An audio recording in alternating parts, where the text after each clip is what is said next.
In 1834, something remarkable happened. A small group of saints set out from Kirtland, Ohio, bound for Missouri. They called it Zion's Camp. Over 200 faithful men, women, and children, walking nearly 900 miles, leaving the comfort of their homes, all because they had faith in God's command. Here's the twist. After all that sacrifice, after all those miles, the Lord told Joseph Smith to disband the camp before they could reclaim a single acre of land. Doctrine and Covenants, section 105 to 107 spells it out. The saints weren't ready, but God had a bigger purpose in mind. At first, a lot of folks were disappointed. Some even wondered if it was all for nothing.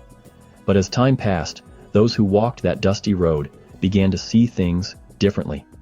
Joseph Smith taught that this journey was never about the land. It was about preparing leaders. He said God could not organize his kingdom unless he took them from a body of men who had offered their lives and who had made as great a sacrifice as did Abraham. Think about that. Sometimes God asks us to take a step into the unknown, not because of the finish line, but because of who we become on the journey.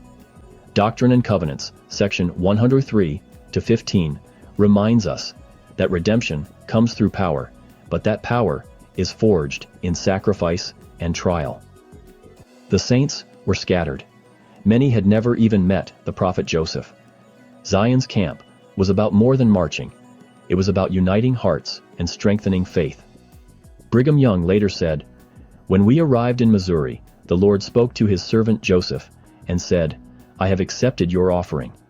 The mission seemed to end in failure, but the spiritual rewards were far greater." Wilford Woodruff called it a priceless experience.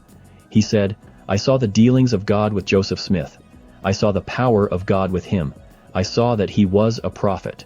Traveling with the prophet, watching revelation unfold in real time, prepared these saints to become the future leaders and missionaries who would help the church flourish." So, what does Zion's Camp teach us? That the Lord's blessings often follow our hardest trials. Doctrine and Covenants, section 103 to 112 says, "After much tribulation come the blessings." It's true. Sometimes the Lord's purpose is much bigger than what we see right in front of us. When life takes us on unexpected paths, like those saints in Zion's Camp, let's remember God is shaping us for something greater. Our sacrifices matter. Our faith matters. And just like them, we're being prepared to help build his kingdom one step at a time.